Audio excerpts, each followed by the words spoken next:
Hello and welcome to Slow Night Ancient Tales. I am Kyle, and I will be your guide tonight. Today we are traveling far back in time to the vast plains of ancient East Asia. We will be reading a famous historical tale by the classic Korean author Kim Dong-in. It is titled Yeon Gaesomun and Emperor Taizong of Tang. This is a grand story of a massive empire clashing with a brilliant, completely unbothered general. Picture a commander so confident in his strategy that he simply takes a nap while a million soldiers march toward him. So find a comfortable spot, take a deep, slow breath, and let the echoes of this ancient history carry you off to a peaceful sleep. Let us begin. Title: Dong-in Historical Tales Volume 2, Yeon Gaesomun and Emperor Taizong of Tang by Kim Dong-in. Inside the capital, everything was exactly as it was during times of peace. Just like yesterday and the day before, last year and the year before that, merchants sat in their shops waiting for customers. Old men leisurely strolled the streets, craftsmen still hammered away with veins popping on their foreheads, kites flew in the sky and mice crawled on the ground. Could this be? The Silla envoy, Gu Munsa, could not hide his surprise at this scene in Pyongyang, the capital of Goguryeo, which completely defied his expectations and the common customs of the world. Today, the envoy from the Tang dynasty was returning to this capital. Moreover, this Tang envoy was not some low-ranking official, but Hyun Jung, a high-ranking minister deeply trusted by Emperor Taizong himself. Furthermore, he was carrying a personal letter from the emperor. In his home country of Silla, even for a low-ranking official, the whole country would be in an uproar preparing for their arrival, celebrating as if it were a grand holiday. But here, the Goguryeo capital was no different from any ordinary day. It was so peaceful that Gu Munsa, feeling doubtful, asked others if the imperial envoy was truly coming today. They assured him it was certain. He had heard rumors back in Silla.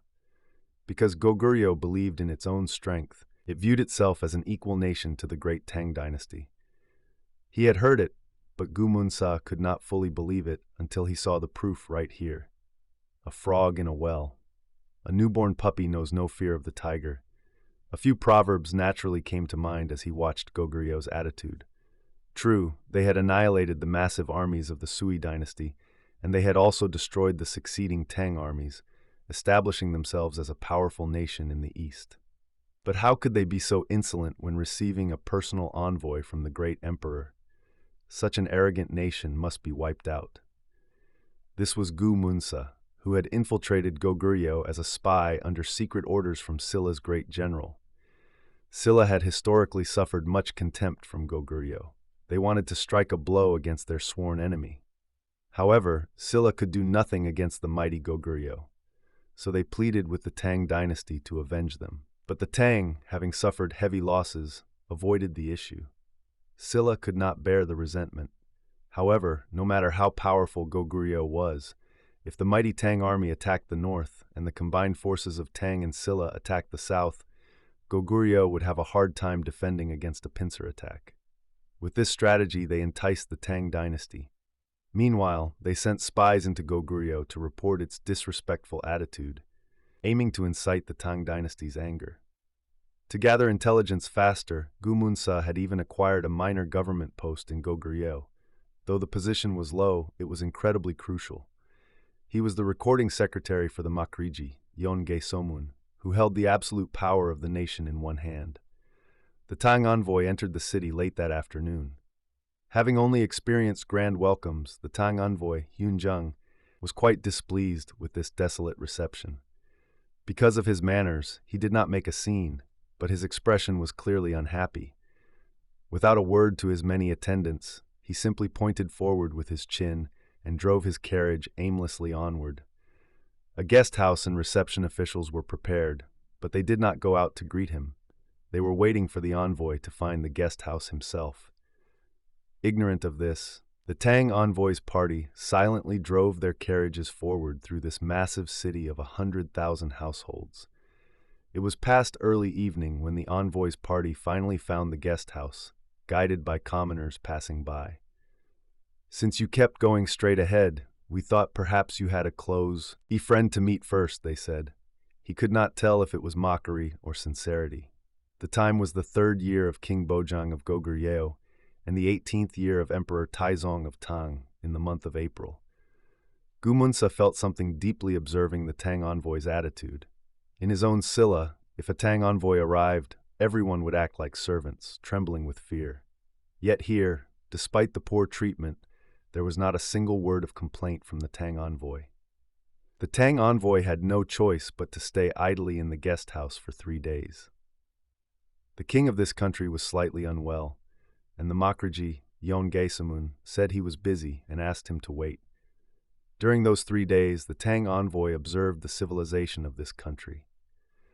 The brilliant development of their culture left him wide-eyed with astonishment.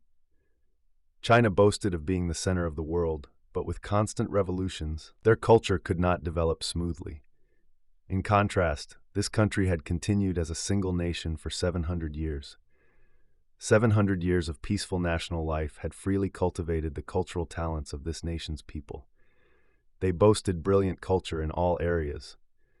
Hyunjung, with his broad knowledge, recognized this and clicked his tongue in awe inwardly. The Makriji, who had said he would meet him in 3 days, suddenly called for the envoy 2 days later. Hyunjung entered the reception hall. The people of this country had large physiques, and the reception hall was exceptionally high and wide, so Hyunjung was immediately intimidated. A little later, a creaking sound was heard. The door opened.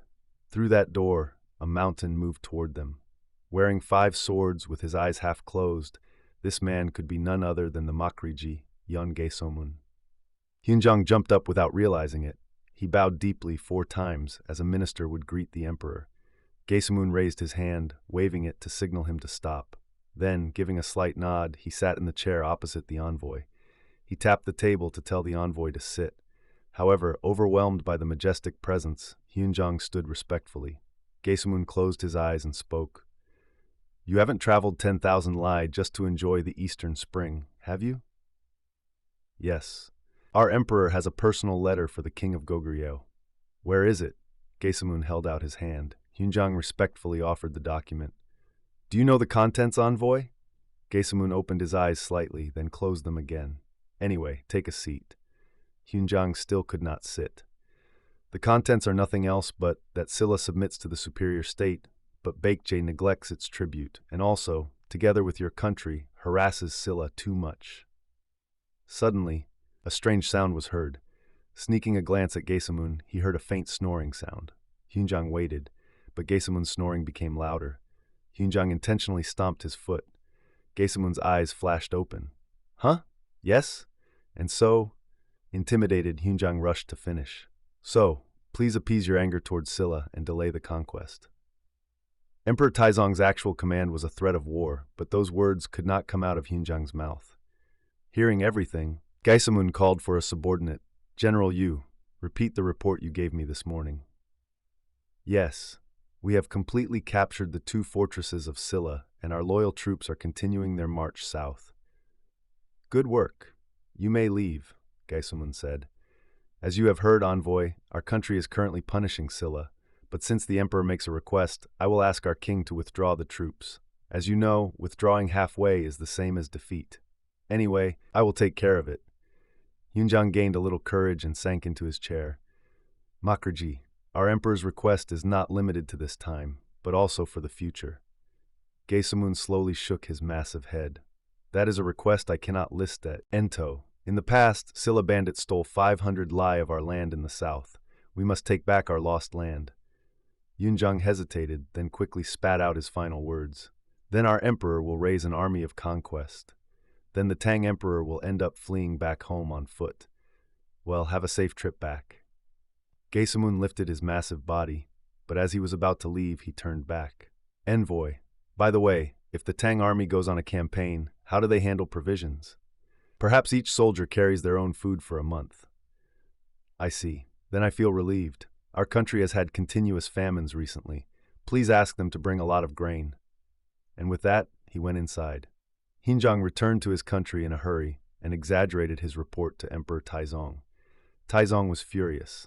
He immediately issued a decree to the world, and from around July, he steadily began preparing for the conquest of Goguryeo.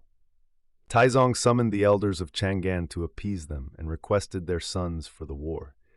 The elders were opposed, remembering history where millions left for Goguryeo and only a few thousand returned alive. But Taizong's determination was firm. He personally donned armor, mounted his horse, and set out. The grand army of the Tang dynasty moved east, covering hundreds of li. It was strange. The valiant soldiers of Goguryeo were somehow completely powerless. Wherever the Tang army went, Goguryeo fortresses fell. "Look at the power of my empire!" Taizong's morale was high. The Tang army reached a place 40 li away from Ansi Fortress. There, Taizong climbed a high hill to observe the terrain. Right in front of them, a pitch-black line, about 40 li long, was shimmering. "What is that black thing over there?" "Yes, Your Majesty, it is the long formation of the combined forces of Goguryeo." "What? You mean that line stretching over 40 li is entirely made of soldiers?" Taizong stared blankly. "Did I miscalculate? Could this have been a trick to lure me all the way here?" When the war broke out, Makriji Yeon Gaesomun left the capital. However, he had no troops. He only stayed with his staff. All he did was drink and sleep.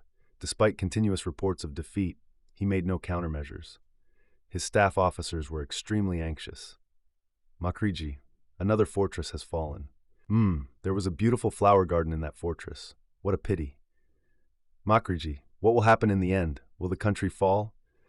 "Hey, don't say such terrible things. I have already won the war. The pitiful Emperor Taizong will be returning to his capital walking on foot." The war dragged on for 2 years. All Goguryeo did was run away. In this way, they were chased all the way to Ansi Fortress. The Makriji intentionally went into Ansi Fortress. Yang Manchun, the commander of Ansi Fortress, rushed out to greet him. "Makriji, how troubled you must be." "Well, I'm just drinking and watching the show. You are the one working hard. Do you have enough provisions?" "We have enough to hold out for 3 years." "I will stay here for a while. I want to see your excellent archery skills," Gaesomun said.